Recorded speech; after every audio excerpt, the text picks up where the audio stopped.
Ok, maman, shalom, shalom. Tu peux te présenter, comment tu t'appelles? Moi, c'est Olivier Sarah.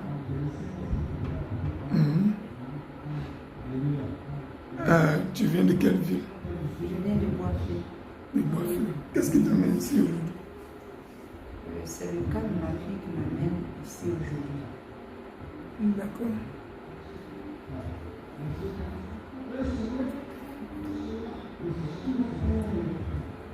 Shalom, shalom, comment tu t'appelles? Je m'appelle Mobio. Ange. Ange, comment tu vas? D'accord. Pourquoi vous êtes venu aujourd'hui ici? C'est à cause de ma surveillance. Qu'est-ce que tu as fait? Parce que je suis sorcière. Je veux quitter la société. Tu es quitté dans la société. D'accord. Et qu'est-ce que tu as détruit dans la... Qu'est-ce que tu as commencé par faire quoi? Qu'est-ce que tu as détruit pour que tu te dises toi-même sorcière? J'ai détruit la vie de ma maman. J'ai détruit la vie de mes frères et de mon papa. De papa. D'accord. D'accord. Tu vas à l'école? Et aujourd'hui, tu es en quelle classe? Et c'est maintenant que tu vas en troisième? C'est maintenant que tu vas en quatrième? D'accord. Ta maman te fait pitié? Souvent. Souvent. C'est pas tout le temps. Alléluia.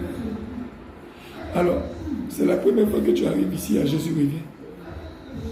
Tu as déjà entendu parler de Jésus revient? Tu n'as jamais entendu parler de Jésus revient. C'est aujourd'hui que tu vois ça. Quand tu es arrivé au portail de Jésus revient, qu'est-ce que tu as vu? Tu as vu le feu.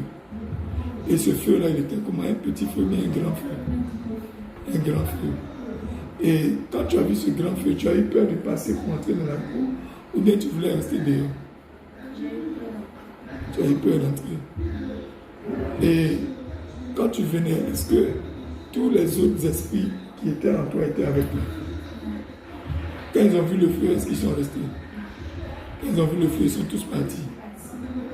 Dans votre monde, dans la sorcellerie, là, est-ce qu'on vous conseille d'aller à l'église? On vous interdit d'aller à l'église. On vous dit de ne pas aller à l'église. Comment tout ça a commencé? C'est quand j'étais petite. Vas-y. C'est parce que je suis née à mon côté en Bretagne, avec la société. Et quand j'ai grandi, j'ai commencé à aller dans son monde. Maintenant, il m'a dit qu'il n'aimait pas mon papa. Donc, puisqu'il était chez la soeur de ma maman, il a tout fait pour que je revienne vivre avec mes parents. Maintenant, lorsque je suis arrivée, comme il n'aimait pas mon papa, non pas moi, il a pu chasser ma maman. Il a fait partir ma maman loin de nous. Maintenant, par moi, il a fait mettre mon papa en prison. Maintenant, je suis arrivée dans une famille qui m'a repris. Et par moi aussi, nous sommes montés les deux de la famille. Donc, les frères de cette femme-là ont eu des accidents graves.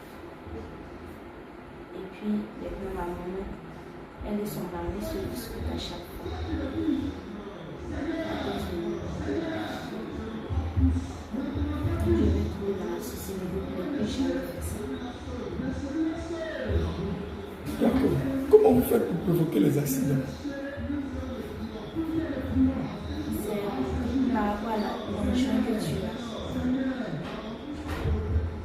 C'est une moto ou une voiture. Et si c'est une moto, comment vous faites? Nous créons des accidents avec un moto et une voiture. Mais comment vous provoquez l'accident? Ou bien vous dites accident, puis accident arrive. Vous programmez, non?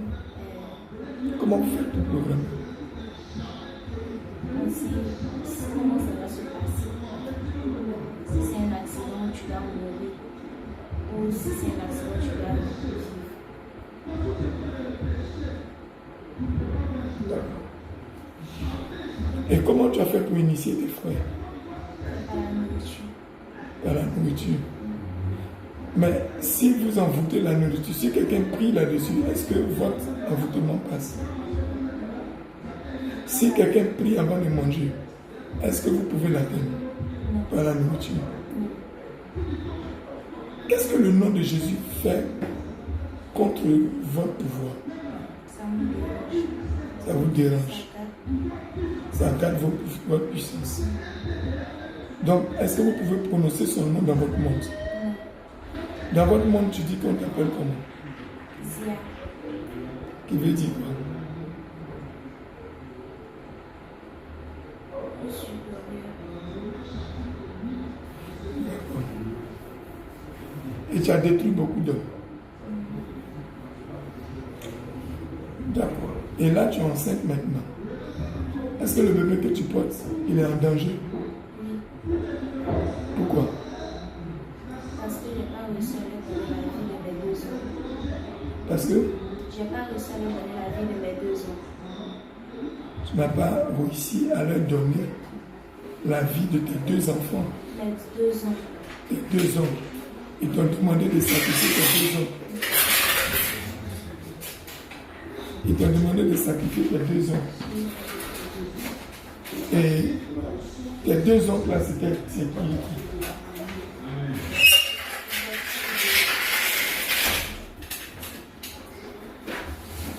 C'est qui tes 2 oncles? Et pourquoi tu dois les sacrifier? Ils ne doivent pas réussir. Est-ce qu'ils sont chrétiens? Et tu as refusé de les donner. Nous avons programmé leur accident. Ils n'ont pas beaucoup, ils ne sont pas beaucoup. L'accident a eu lieu. L'accident s'est passé. Bertrand au 40, le 1er janvier. Et qu'est-ce qui s'est passé? Le 1er janvier, moi et ma soeur, nous sommes sortis. Ils nous appelaient pour dire qu'on n'a qu'à rentrer à la maison, on nous fait sortir. Maintenant, nous lui avons dit que nous étions au 40. Il venait nous rejoindre au 40, on ne savait pas. Il a eu l'accident. Mais toi, tu savais qu'il avait été programmé. Mais tu ne lui as pas dit. Et l'accident s'est passé comment? Avec un taxi. Qui est venu le cogner. Et est-ce qu'il a été handicapé? Non. Si, il a un problème au niveau de la tête. Sa tête a frappé le sol. Donc jusqu'aujourd'hui, il a un problème à la tête. Sa tête lui fait mal. Or, c'est vous qui êtes derrière tout ça.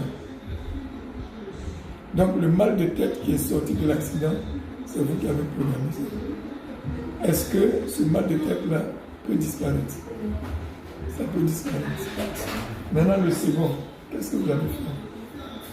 Nous avons programmé un accident avec un camion. Avec un camion. Et le camion a fait quoi? C'était à Bassin. À Bassin. Et qu'est-ce qui s'est passé? Il a fait l'accident. Le camion l'a approché. Il a fait un accident. Le camion l'a projeté. Et qu'est-ce qui s'est passé chez lui? Il a été beaucoup blessé. Ça ne l'a pas handicapé. Il avait Problème au niveau de l'air. Tout ça, c'est vous qui avez programmé ça. Est-ce que ça peut disparaître? D'accord. Donc aujourd'hui, ils ne peuvent plus sortir pour aller travailler. Donc vous les avez bloqués comme ça. Donc vous savez que Jésus peut les libérer. Donc vous avez pris leur âme, vous avez mis dans la prison. Donc, comme tu as échoué, ils veulent prendre ton enfant. Et est-ce qu'ils peuvent toucher l'enfant? Qu'est-ce qu'il faut pour qu'ils puissent toucher l'enfant? Quand ils veulent toucher l'enfant, c'est comme s'il n'y avait plus rien à Comme s'il n'y avait plus rien de ton ventre. Ils viennent mais ils ne voient rien.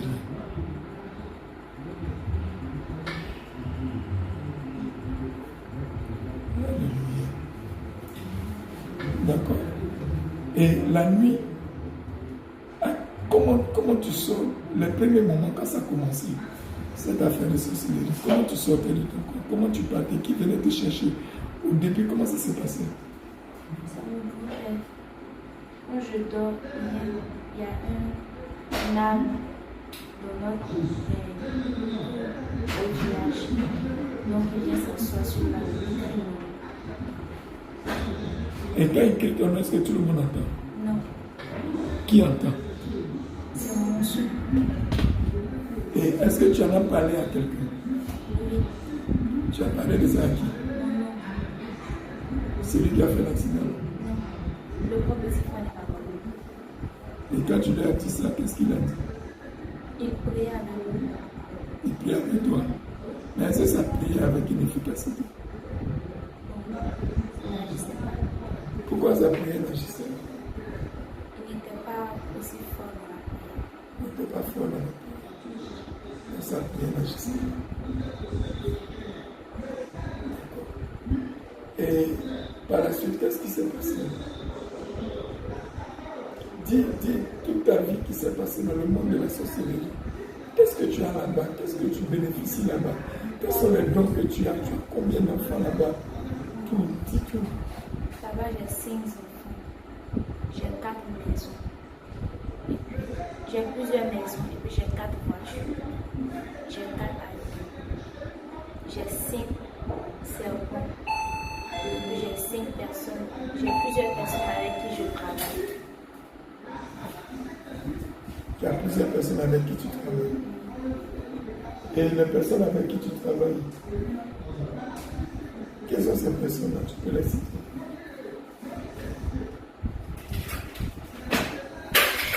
Je travaille avec l'esprit des hommes.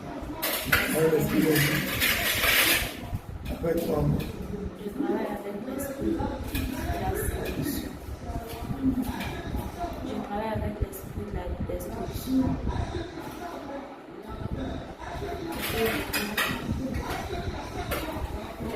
Et puis quoi? Beaucoup de choses.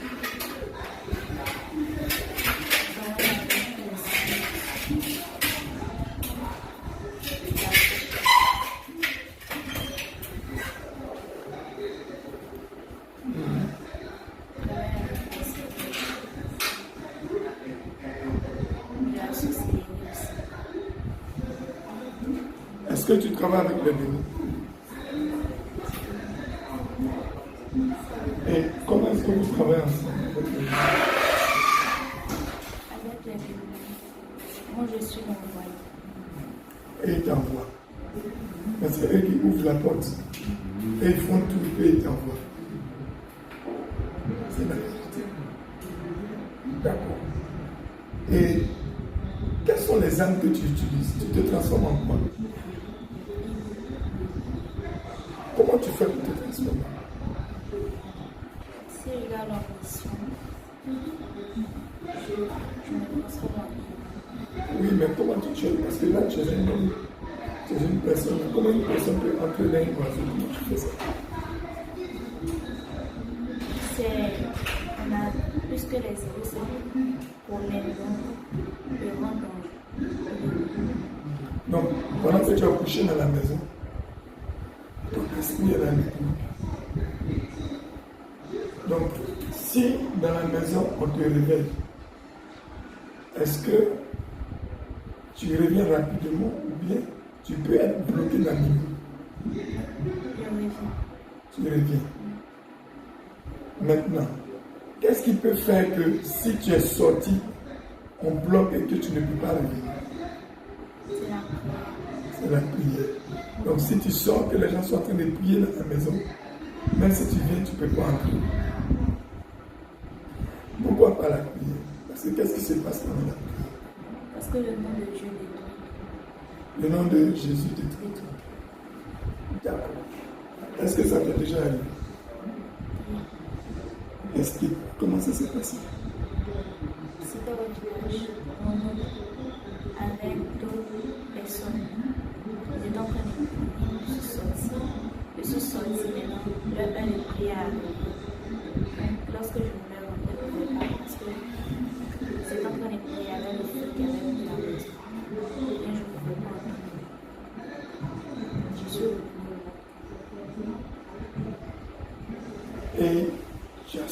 ce jour-là. D'accord. Il n'y a pas une autre expérience.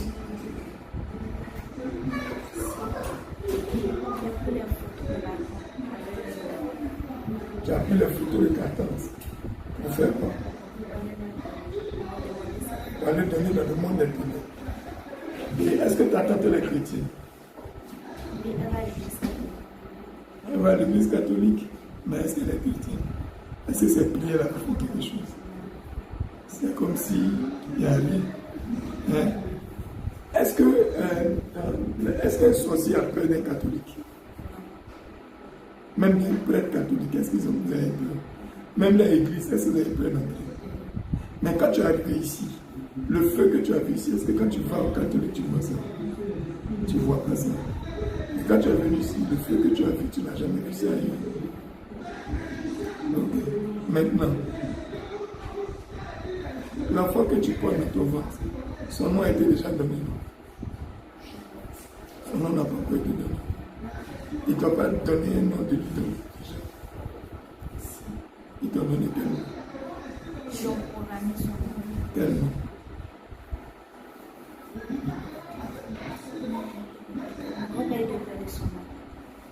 On va dire de lui donner lui son nom. D'accord. Maintenant, quand tu dis que tu as détruit la vie de ta maman, comment ça a commencé jusqu'à tu détruis sa vie, tu détruis la vie de ton papa, tu expliques tout ça? Parce que mon grand-père dit qu'il n'aimait pas mon papa. Il ne voulait pas que mon papa soit aussi. Parce qu'il n'aime pas voir ses enfants aussi. D'accord. Donc, c'est par moment qu'il a détruit la vie de ma maman. Éloigné ma maman. Et séparé. Maintenant, par mon canal, de la séduction. Mettre mon papa en prison. Mettre mon papa dans l'horreur, le mettre en prison. Il a fait quelle erreur? Ton papa a fait quelle erreur?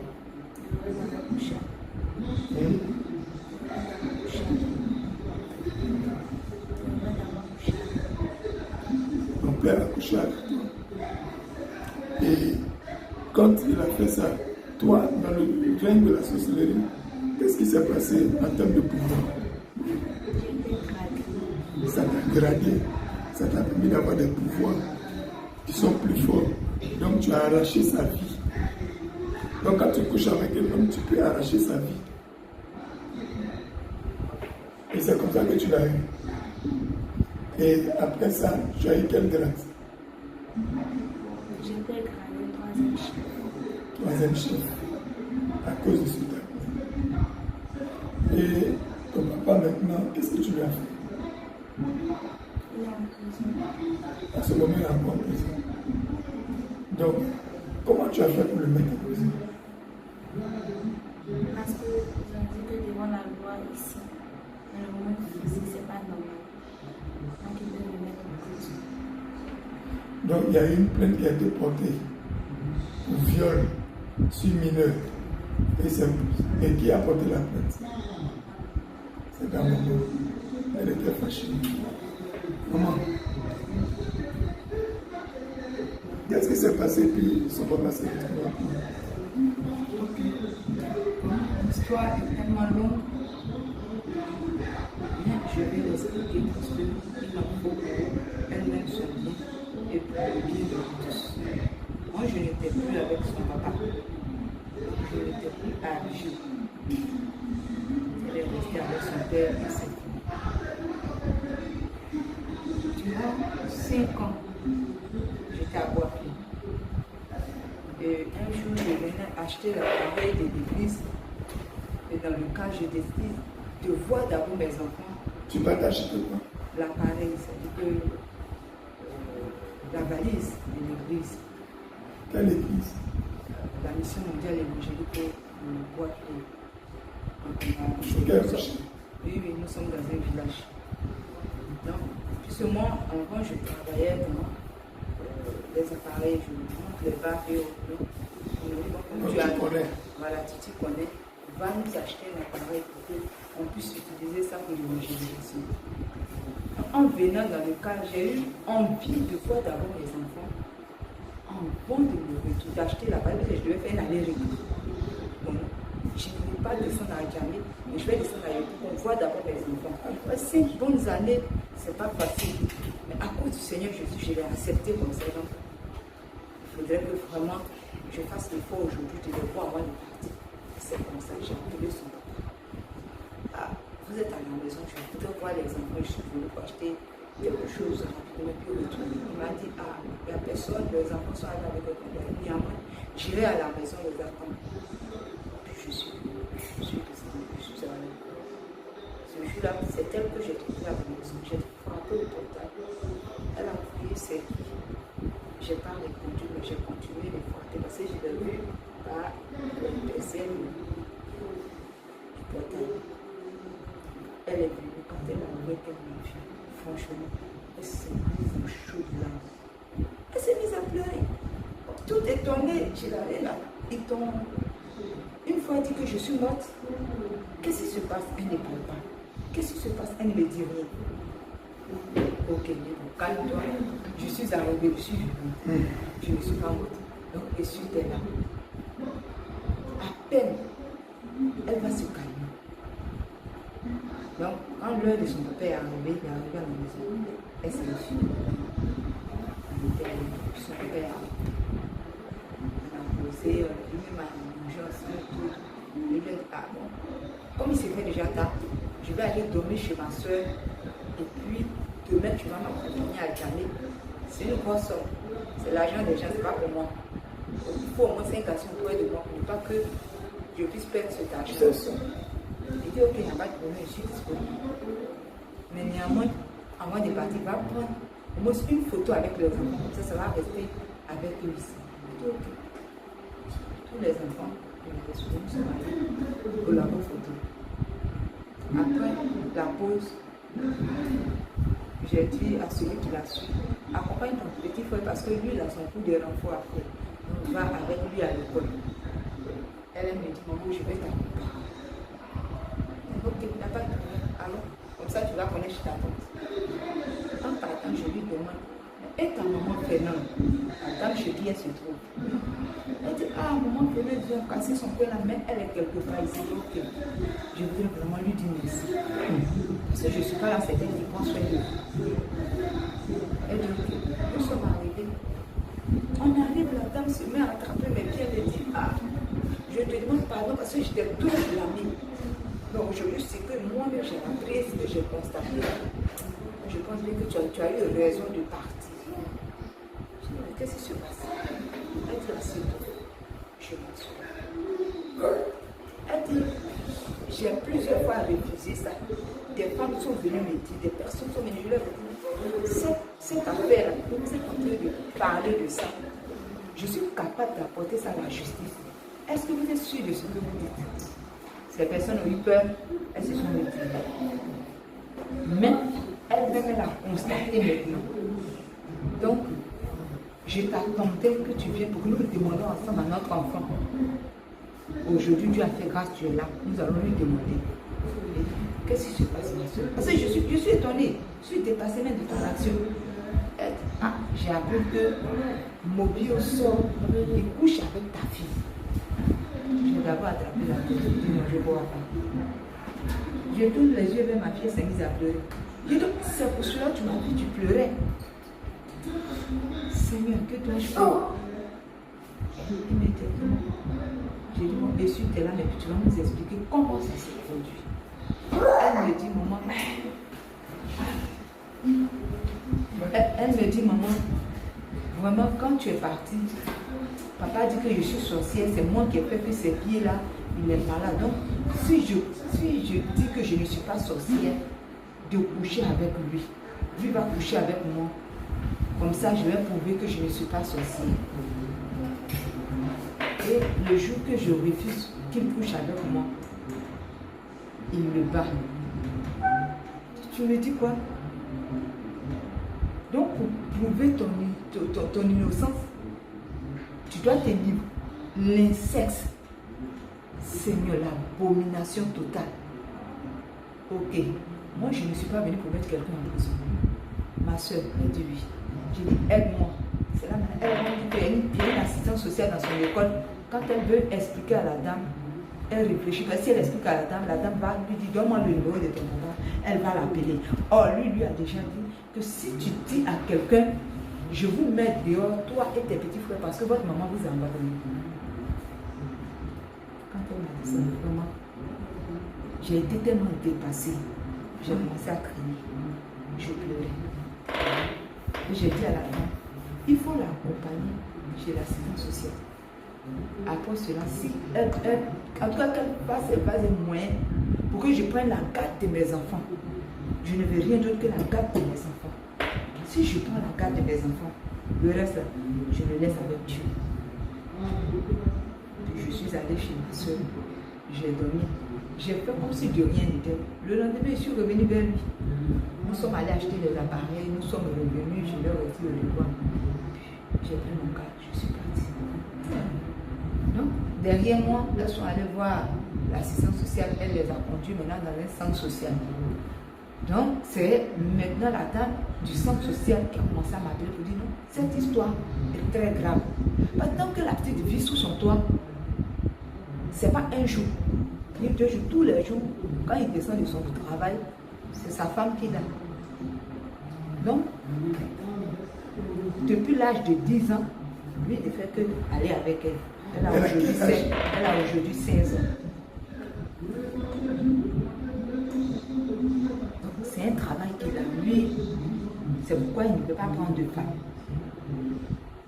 Or, quand lui et moi on était ensemble, toutefois qu'on se dispute, il me dit, c'est toi qui es là, sinon moi j'ai déjà ma femme.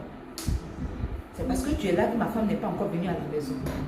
Quand tu vas partir, ma femme va venir à la maison. À mes grandes surprises, je reviens, je ne trouve pas de femme. Ça m'a paru un peu bizarre. À chaque fois que je viens voir les enfants, il n'y a pas de femme à la maison. Donc c'est là maintenant que je voulais me rappeler de toutes ces paroles. Il dit, Antoine, c'est de ma propre fille qu'il parlait. Lui, il a déjà sa femme. Ok. C'est pas grave. La dame m'a dit, non, toi tu vas laisser cette histoire-là comme ça. Je l'ai dit. Tu veux qu'il fasse quoi? Je ne vais pas le mettre en prison. Je vais prendre mes enfants et puis le laisser avec sa conscience. Et quand la dame du centre social m'a appelé, c'est ce que je lui ai dit. Elle dit, mais même si tu prends tes enfants, la loi va toujours le poursuivre. Et ça, c'est plus mon problème. Moi, je ne porte pas plainte. Mais je vais récupérer mes enfants. Donc, c'est tout ce que je vous demande. Elle dit, ok, on va t'aider. Viens sur Abidjan, nous allons t'aider. Donc, elles ont déjà reçu la petite, elles lui ont dit, le jour où il veut reprendre, il faut fuguer. Donc, lorsque tu vas fuguer, va chez Dame Fernande. Elle va te prendre, elle va t'envoyer chez nous. On va appeler ta maman, elle va venir vous prendre, toi et tes petits frères. Ok. Pas de problème. Moi, la dame m'a fait appel, je suis revenue sur Abidjan, mais je n'ai pas fait savoir à quelqu'un que j'étais à Abidjan. J'étais chez mon propre petit frère. Un samedi, son père m'appelle. Le téléphone, il s'est mis à me menacer. Depuis 9 heures, ta fille est sortie. Elle n'est pas encore rentrée. Si elle arrive chez moi, je vais la mettre dehors. Je lui dis, mais attends, tu parles de ta propre fille. Elle est sortie. Tu ne sais ce qui se passe là-bas. Tu ne sais même pas ce qui se passe dehors. Tu dis, si elle arrive, tu vas la mettre dehors. Bon, tu la livres à qui? Donc, je t'en prie. Moi, je tiens ton pied.